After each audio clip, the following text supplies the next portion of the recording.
Então, pessoal, mais um vídeo de CO2, essa segunda parte da aula de hoje, né? Dia 30 de abril, para quem está acompanhando no dia da estreia desse vídeo. E nós vamos então continuar a falar sobre a máquina CC, né? Então, rapidamente, na última aula nós vimos o que é comutação, os problemas relacionados à comutação, faiscamento da máquina, ruído, os problemas da máquina CC em geral, né? Vimos também como é que é a FMM da máquina CC, da armadura, do campo, né, as formas de onda, técnicas de comutação linear, a reação da armadura, enfim, vários detalhes a respeito da FMM da máquina CC. Nós vimos que a FMM de armadura é uma FMM triangular, né? Então, nós vamos. Essa FMM de armadura é FMM. E FMM de campo, né, é uma onda quadrada com zeros. Basicamente, essas duas FMMs são as que interessam para a gente nesse momento. Porque nós vamos começar a partir de agora com a parte de cálculo de torque, né? Então, o cálculo do torque a gente vai fazer baseado na relação que a gente viu no capítulo 4 do FITS, que diz o seguinte, que o torque de uma máquina monofásica, ele é polo sobre 2, né? Isso aqui vem lá daquela redução do torque no meio magnético, né? Do ponto de vista magnético, vezes o volume da máquina, digamos assim, o volume de entreferro, vezes a FMM de stator, vezes a FMM de rotor, vezes o seno de delta, que é o ângulo entre as duas FMMs. Nós sabemos que a FMM de rotor, né, é uma onda triangular, né? Então a fundamental dessa onda é dada por essa expressão aqui, certo? O pico da fundamental, né? E aí, o pico da fundamental de campo, né, é dado por essa expressão aqui. Aplique a série de Fourier, né, ou os métodos que vocês julgarem necessários, e não é tão difícil de encontrar esses valores, sabe? Antigamente eu deduzia isso em sala, mas com o tempo eu vi que acabava sendo chovendo molhado. Então, se vocês quiserem reduzir para comprovar que isso é verdade, né, vai que tenha feito alguma coisa errada, tem um livro lá também, no FITS, vocês podem dar uma olhada, certo? E aí, se você substituir essas duas expressões aqui e aqui, a gente, cancelando um monte de coisa, chega à expressão do torque, né? E o torque vai ser uma constante, que a gente vai chamar de Ka, vezes o fluxo da máquina, vezes a corrente de armadura. A corrente de armadura seria a corrente do rotor, certo? O FITS, tá? Ele faz uma troca desse Ki vezes N aqui por C, que é o número de condutores, vezes o número de linhas em paralelo. Enfim, ele faz uma troca lá para remodificar esse K, mas no final das contas ele é um K e dá na mesma, tá? Então, basicamente, o que essa equação, essa fórmula diz pra gente? Que o torque ele vai ser diretamente proporcional, né, assim, né, à corrente de armadura, né, uma constante vezes a corrente de armadura. São duas constantes? Tudo bem, são duas constantes. O fluxo do campo a gente considera que é constante. A constante da máquina, que é o K, também é constante. Então, vezes a corrente de armadura que vai variar e vai mudar o torque da máquina. Uma modificação interessante é substituir esse K vezes Φ por uma indutância mútua emocional ou virtual, porque ela não existe essa indutância mútua de verdade. Mas, assim, existe um efeito de uma indutância mútua, tanto que a unidade dessa constante é Henry, tá? Que permite a gente trocar esse fluxo de campo pela corrente de campo, né? Que às vezes é muito mais amigável essa variável. E aí a gente troca, substitui, né? E a equação do torque se torna o torque vai ser igual a esse GF, que seria a mútua emocional, vezes F vezes A, que dá na mesma, né? Agora a gente sabe que o torque é proporcional a IA também, só que ele tem essa influência do IF explícita, né, o que muitas vezes é interessante a gente verificar, beleza? Então o torque da máquina CC é bem simples, né? Claro, daria muitos trabalhos se a gente calculasse toda a FMM, calculasse outra FMM, enfim, né? Mas, como já estão ali, essencialmente entender o que está acontecendo, né, pessoal? Nesse caso, vocês lembram também que o seno de delta é 1, né? Por quê? Porque as duas FMM estão sempre 90 graus perfeitamente 90 graus alinhadas, tá? Até, assim, esse fator causa todos aqueles problemas que a gente viu na última aula. Mas, em teoria, essa é a máquina ideal, né? O sonho de uma máquina para ter máximo torque é que as duas FMMs sejam sempre alinhadas a 90 graus, certo?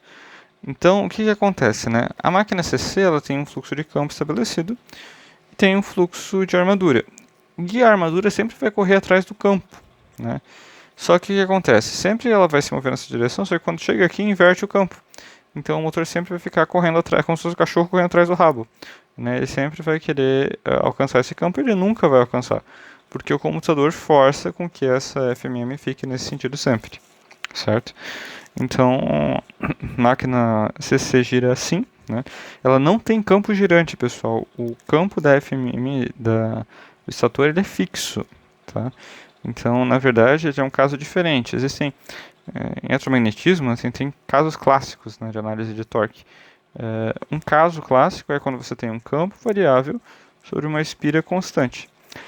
No nosso caso, a gente tem um campo constante sobre uma espira que está girando, que seria essa armadura, né? Então, ela sempre está querendo alcançar. Então, por isso que ele também tem torque, tá? Mas não é o mesmo caso das máquinas CA. Tá? O campo não é girante na máquina CC, é um campo fixo. Beleza? Mesmo assim, ela consegue ter um torque de forma ideal, porque as duas estão sempre desalinhadas 90 graus. Ao custo, né, de ter todos aqueles problemas de faiscamento, enfim, todos os problemas que vocês viram no caso da máquina CC na última aula, certo? Bem, então o torque ele vai ser uma constante vezes a corrente vezes a corrente de armadura, né? E a tensão induzida da máquina nos terminais do computador, né? Usando a máquina agora como um gerador, por exemplo, mas também como motor é a mesma coisa. Se a gente só tivesse uma única lamela, né, uma única lamela que fosse bem grande, uma única bobina lá dentro, né, a gente teria, né, uma tensão induzida nesse estilo aqui. Por quê? Porque o computador ele inverte o sentido. Então ele acaba retificando. Se a gente for olhar para os terminais de fora, né, o que ele vai fazer? Ele vai acabar criando o efeito, tá, de um retificador a diodos, exatamente a mesma coisa, né, de onda completa sem capacitor. Né? Então ele tem exatamente esse mesmo comportamento, certo? A forma de onda de saída. Só que, assim como nos retificadores de diodos, a gente coloca mais fontes, o que acontece? Né? Se eu tivesse um retificador com duas fontes aqui e não com uma, cada uma ligada na sua fase, digamos assim, ele já teria um comportamento diferente, ele já seria um comportamento que aumenta um retificador bifásico, por exemplo, né? Que aumenta essa tensão de saída, né? Até um valor médio estabelecido. Então, se tivesse uma bobina só, ele seria exatamente igual a um retificador monofásico de monte completa. À medida que aumenta o número de bobinas, ele vai se transformando num retificador polifásico, né? E o retificador polifásico, de forma geral, ele não encosta em zero, ele tem uma tensão média bem mais alta, certo? Então, essa característica é mantida, tá? Para o computador com mais bobinas, que é a característica que a gente tem nas máquinas CC de forma geral. Então, a gente tem um nível médio de tensão. E esse nível médio de tensão, pessoal, ele é proporcional a constante da máquina, a mesma constante da máquina, vezes o fluxo de campo, vezes a rotação da máquina. E eu posso fazer a mesma alteração que a gente fez lá no torque, né? E aí a gente consegue substituir por GAF vezes F. Então ele vai ser proporcional também à corrente de campo e proporcional à rotação da máquina, certo? O Fitts deduz essa equação, tá? Resolve uma integral do valor médio nessa forma de onda. Eu acho que não vale a pena nesse momento fazer essa dedução. Mas o que importa pra gente é essa relação da tensão induzida. Então, o EA também vai ser proporcional à velocidade, tá? Então, a rotação está ligada com a tensão induzida e o torque está ligado com a corrente de armadura. E aí existe uma outra relação bem interessante, que é a relação de potência, né? Que a potência vai ser igual a EA, potência de conversão de energia vezes IA, que vai ser igual também ao torque vezes a rotação, certo? Não ao torque, às vezes a gente tem atrito, tá, pessoal? Aí não é o torque mecânico de carga, mas é o torque produzido pela máquina, tá? Que vai mover várias coisas, não só muitas vezes só a carga, né? Então, basicamente, essas relações são relações básicas da máquina CC que são muito utilizadas, tá? Então, em resumo, o torque está ligado com a anti-armadura, o EA está ligado com o ômega M e as duas estão ligadas com IF e com GAF, certo? Então, essencialmente dessa aula seria isso, né? Eu vou continuar nesse vídeo, então, a aula 3, né? Então, a aula 2 seria essa partezinha menor, bem menor, né? E a aula 3, então, a gente vai continuar nesse vídeo, que é uma aula maior. A aula 3 ela é bem maior que as outras aulas. A aula 3, pessoal, são os tipos de ligação da máquina CC, né? A primeira ligação é a ligação independente. O que é a ligação independente? Bem, a ligação independente a gente tem um rolamento de campo separado do enrolamento de armadura, certo? Nesse tipo de ligação, a gente já tem, a gente tem um sistema que é um sistema, se a gente fosse considerar análise de sistemas lineares, né? Na verdade não é linear, mas enfim, é um sistema MIMO, ou seja, ele tem múltiplas entradas e múltiplas saídas. É diferente de um circuito elétrico normal, um sistema normal. Ele tem duas fontes de entrada, certo? E essa, pessoal, é a principal desvantagem da máquina independente, tá? Ela tem duas fontes. Então, para você acionar ela dessa forma, você precisa de duas fontes. O que raramente você tem disponível, mas você usa CCs, tá? Então, a máquina CC ela tem esse grande problema, a máquina CC independente, que ela precisa de duas fontes para ser acionadas. Em compensação, todas as características delas são muito melhores que as outras máquinas, né? Principalmente porque ela tem um grau de liberdade a mais para poder fazer um controle separado, né, de fluxo e de torque, né? Então, como ela tem um controle separado de campo e de torque, porque ela tem controle separado do φ no campo, e ela consegue regular facilmente o IA, o próprio IA aqui, então ela acaba sendo uma máquina com propriedades muito melhores do que as outras ligações de máquina CC. O problema, né, é que ela precisa dessas duas fontes. Então, o modelo dinâmico, tá, no espaço de estados ou equações diferenciais dessa máquina é um sistema de equações diferenciais com três equações diferenciais. Uma equação diferencial da corrente de campo, que é basicamente o circuito da indutância. Uma equação diferencial da corrente de armadura, tá, que tem envolvido a tensão induzida. Tá, a tensão induzida relaciona a corrente de campo e a rotação da máquina junto. Então, isso daqui é uma não linearidade, tá, isso aqui é um fenômeno não linear. E a gente tem a terceira equação, que é a lei de Newton dos movimentos rotacionais, tá? A segunda lei de Newton, né? Movimentos rotacionais, que está relacionada com o torque, né? A somatória dos torques é igual a zero. Então, o torque produzido pela máquina é igual ao torque de atrito, mais o torque para movimentar a inércia da máquina, que é a inércia vezes a aceleração angular, mais o eventual torque de carga, né? Então, esse torque da máquina também é um fenômeno não linear, porque ele é o produto de duas correntes, tá? Então, esse modelo de máquina é um modelo não linear, beleza? Com duas não linearidades explícitas bem grandes. Vocês devem lembrar, né, das propriedades de sistemas lineares que respeitam a aditividade e a homogeneidade. Essas duas propriedades não são respeitadas, como é o caso do sistema não linear. Muitas vezes, tá, essa máquina ela primeiro parte o campo para depois relacionar a armadura. Então, muitas vezes você espera a dinâmica de campo acabar, que daí essa derivada vai para zero. E aí, essa corrente se torna uma constante e essa daqui também se torna uma constante. Consequentemente, essa máquina fica linear, tá? Mas, essencialmente, né, se a gente for ligar a máquina ao mesmo tempo com as duas fontes, ela é um sistema não linear, tá? Então, assim, né? Só para vocês terem essa noção dinâmica, tá? Em regime permanente, né, todas as derivadas vão para zero, as coisas não variam, e os sinais viram constantes, tá? E aí o modelo da máquina é mais simples, porque atenção, a essência de campo, né, ela vai ser, a tensão de campo vai ser a essência de campo corrente de campo, a tensão de armadura vai ser a essência de armadura mais a tensão induzida, né, mais o EA. Aqui tá, pessoal, novamente, estou considerando o modo motor, tá? Se vocês forem fazer modo gerador, fica ao contrário, né? Obviamente.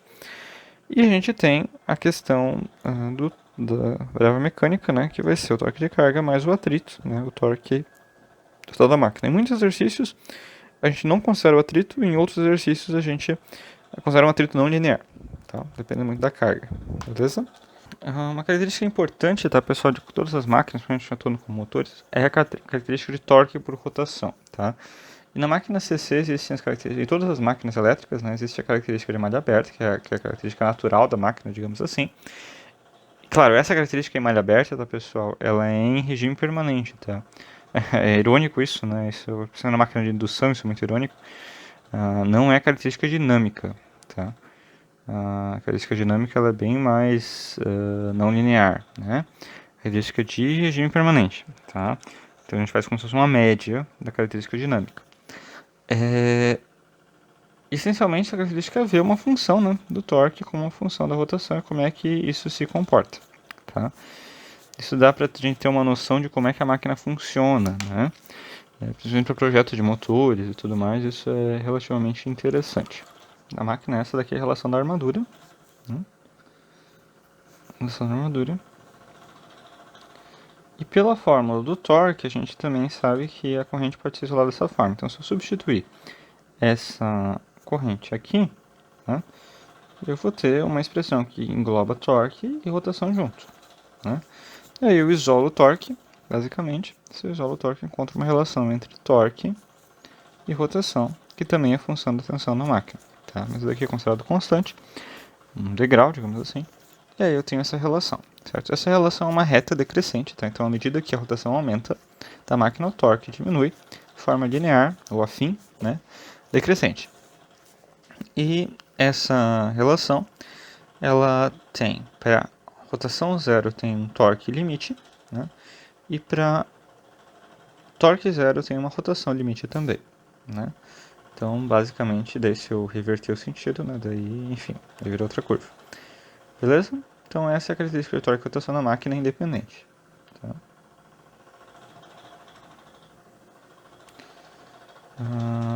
Muitas vezes essa curva, tá, pessoal, ela é uma curva assim, porque aqui eu não estou considerando a saturação da máquina. Então, se a gente for considerar a saturação da máquina, essa curva vai deixar de ser uma reta e vai virar uma espécie de parábola, tá? A curva de torque por rotação. Beleza? Mas, enfim, só para fins ideais, né? A gente tem essa característica de torque por rotação. A máquina paralela, que também é chamada de shunt ou derivação, ela funciona o seguinte: eu conecto em paralelo o campo com a armadura. Então aqui eu tenho campo e aqui eu tenho armadura. Stator e rotor. Campo e armadura.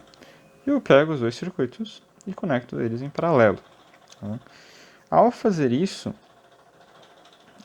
eu mudo as propriedades da máquina, porque agora a mesma tensão alimenta o campo e a máquina, o campo e a armadura ao mesmo tempo.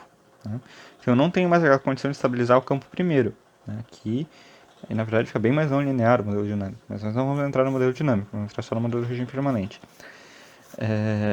Aqui eu crio o conceito de tensão de terminal e corrente de terminal, tá? E nesse caso a tensão de terminal é a mesma tensão de campo e tensão de armadura, porque tem paralelo, e a corrente de terminal é a soma das duas correntes, certo? Em regime permanente, então, eu tenho que o IF agora, ele vai ser o VA, dividido por um RX mais o RF. Quem que é esse RX? É uma resistência de reostato. Por quê? Porque muitas vezes é possível que a resistência de campo seja baixa, tá? Normalmente na máquina paralela, feita para ser paralela, ela é alta. Mas numa máquina que não é feita para ser paralela, normalmente ela é bem baixa. Então a gente é obrigado a colocar uma outra resistência em série, que é tipo um potenciômetro, só que não é para todos os valores, sabe? Um potenciômetro que você faz uma chave que muda a resistência. Isso aqui é um reostato. Né? Às vezes tem alguns reostatos que são contínuos, né? Como os potenciômetros. Mas você coloca esse reostato junto para poder regular, controlar a corrente de campo da máquina paralela. Então isso dá um recurso extra para a máquina paralela, que apesar de ele não ter separação do circuito, ele ainda consegue meio que mexer um pouco na corrente de campo para melhorar a propriedade de torque da máquina, certo? E de tensão induzida, enfim. Com a equação de corrente fica sendo a mesma, né? VA menos A sobre RA, e agora tem uma corrente terminal que é a soma das duas correntes. Curva de torque e rotação segue um raciocínio bem parecido. Né? Se eu substituir esse IA aqui na equação de torque, né, eu vou ter VA menos A sobre RA, certo? Só que agora o IF ele também é uma função do VA, né? Então, para reduzir a dependência do IF junto às variáveis, agora eu posso colocar ele como VA junto. Então, eu chego numa nova curva, tá, que não tem mais IF. Eu só tenho VA, ômega m e torque, né? E ela continua sendo uma reta decrescente, tá? Só que essa reta decrescente é muito mais constante do que a do caso anterior, tá? Ela tende a ser uma constante, se comparado com a máquina independente, né? Ela tende a ser constante, certo? Por quê? Né? Porque, na verdade, nessa máquina, à medida que eu aumento a tensão, eu aumento ao mesmo tempo o campo, aumento o fluxo da máquina, tá? E aumento a corrente de armadura. Né? Então eu vou aumentando meio que junto o torque com rotação, ao mesmo tempo. Então acaba que essa máquina ela tende a ser um pouquinho mais constante do que a máquina independente, certo? Bem, a máquina série, então.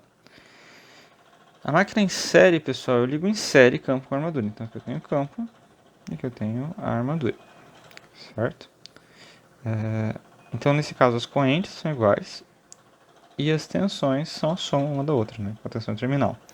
Essa máquina tem uma propriedade muito interessante, que essa máquina, a corrente IA é igual à corrente F, certo? Então se a gente for estudar a expressão do torque, e a gente substituir o IF por IA, a gente vai chegar que o torque é GAF vezes IA ao quadrado. Né? Então, o que isso significa? Significa que se eu colocar uma corrente, por exemplo, alternada nessa máquina, né, o torque ele vai continuar sendo sempre positivo. Né? Na verdade seria assim, né? Independentemente do sentido da corrente. Pode ser positivo ou negativo, ele sempre vai ser torque positivo. Logo, essa máquina é uma máquina CC que funciona com corrente alternada. Né? Ela funciona em CA. Então, pessoal, essa máquina aqui, ela é conhecida como máquina universal. E por isso essa máquina é utilizada em liquidificadores, batedeiras, aspiradores de pó, eletrodoméstico de forma geral. Tá? Por quê? Quais são as vantagens dela em relação à máquina monofásica? Né? Primeiro que ela não precisa de capacitor, então ela parte sozinha sem capacitor, que é uma grande vantagem. Segundo que essa máquina, apesar de ter escovas, ela não é usada direto, né? Então as escovas que são um grande problema da máquina CC, porque elas podem assim, desgastam, né? Além de produzir faiscamento, elas desgastam muito rápido e acabam fazendo com que a máquina entre em desuso muito rápido, né? Um liquidificador é usado, vai lá, se a pessoa for realmente muito fã do liquidificador, usar 2 vezes por dia. Olha que a pessoa tem que ser assim, fazer suco, vitamina, bolo, sei lá, direto. Em média, né? Então, assim, não é usado 100% do tempo, como numa indústria. Né? Então, assim, os liquidificadores antigos duram milênios, né? Porque as escovas, elas demoram para se desgastar. E isso acaba sendo bastante benéfico no uso dessa máquina. E além disso, ela ocupa menos espaço que a máquina de indução monofásica, né? Tem bem menos bobinas, enfim. Então ela acaba sendo muito vantajosa para esses eletrodomésticos de pequeno porte, certo? Porque ela funciona com rede alternada sendo uma máquina CC. Obviamente a máquina série ela é muito melhor em CA do que em CC. Né? Obviamente o funcionamento dela em CA é muito melhor, infinitamente melhor que o funcionamento dela em CC. A eficiência melhora brutalmente. Mas ela também funciona em CA. Né? Isso é uma vantagem dela. Beleza? Então o modelo em regime permanente dela, né, é basicamente um circuito série bem simples, né? Então essa máquina é bem mais fácil de analisar. Opa. Bem mais fácil de analisar, né? E a curva de torque de rotação, basicamente basta substituir aquela informação de isolar aqui o IA na curva do torque, né? Então vai ser a raiz quadrada, né? Substituindo agora na curva do... comparando, né, o EA com a curva, essa curva aqui, né? E a gente substituindo na curva da tensão terminal, a gente chega aqui, a tensão terminal vai ser igual ao RF vezes, vai ser essa relação aqui basicamente, na analisando o circuito. E aí, pessoal, se a gente substituir o torque, a gente vai ver que o torque agora ele vai ser inversamente proporcional à velocidade. Ela é uma função não linear, não vai ser mais uma reta. Tá? Inclusive, se a gente fizesse essa curva de rotação por aqui, inversamente proporcional ao quadrado da velocidade. Né? Se a gente tivesse uma equação ao contrário, a gente teria uma equação raiz quadrada do torque, né? Se fosse velocidade por rotação, por torque, não torque por velocidade.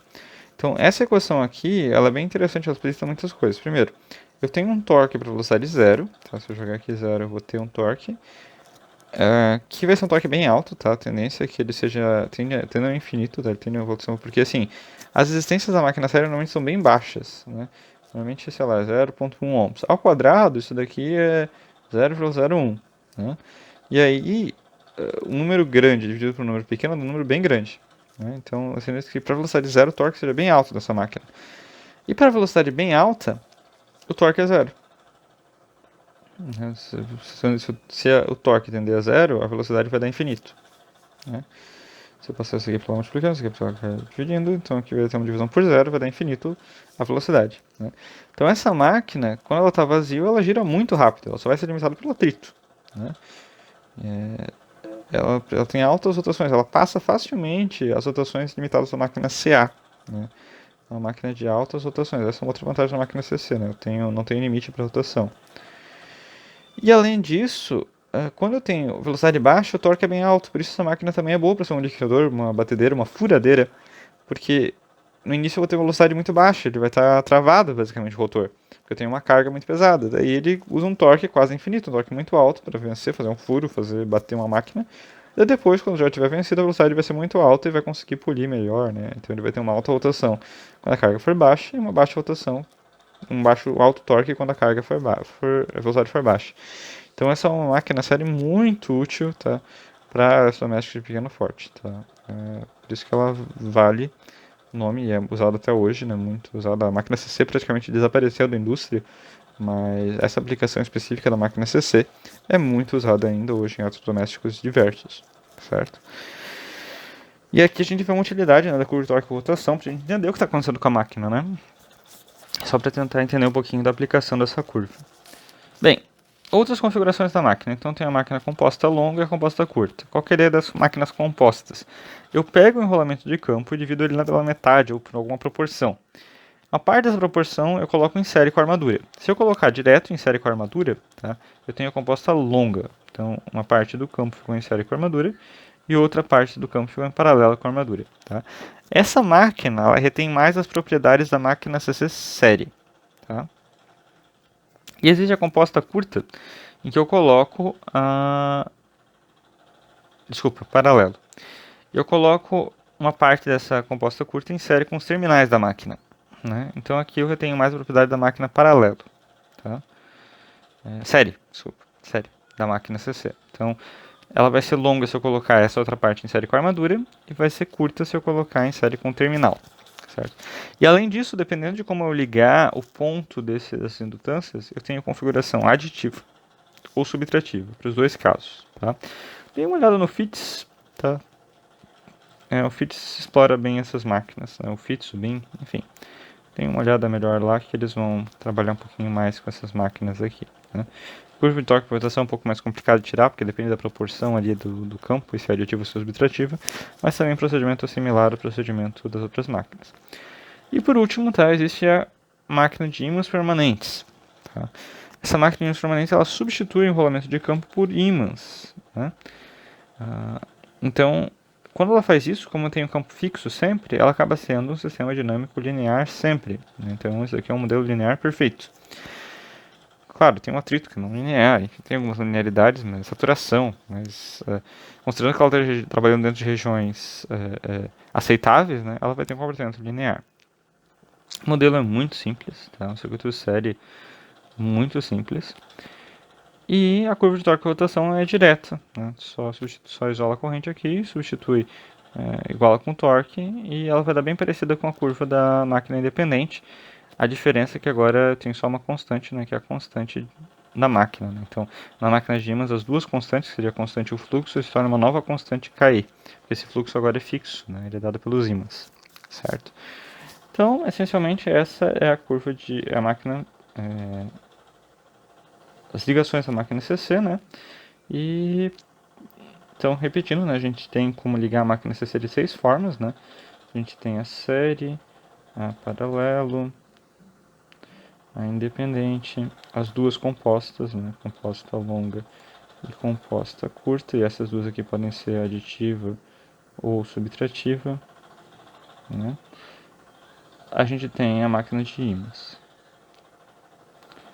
Então, 5 máquinas com bobinas, né? E uma máquina com a troca da bobina de campo por ímãs. Essas são todas as configurações da máquina CC, né? E aqui tem vários exercícios, basicamente circuitos elétricos, circuito Zoom, que vocês podem resolver, né? Para aplicar esses conceitos dessas máquinas e entender o que está acontecendo nelas também. Beleza? Então seria isso, né? Aula de máquina CC. Espero que tenham entendido. Qualquer dúvida vocês podem comentar nos comentários ou, enfim, mandar um e-mail. O caminho que vocês julgarem necessários para o suficiente para tirar as dúvidas. Beleza? Então seria isso e até o próximo vídeo de última parte de máquina CC.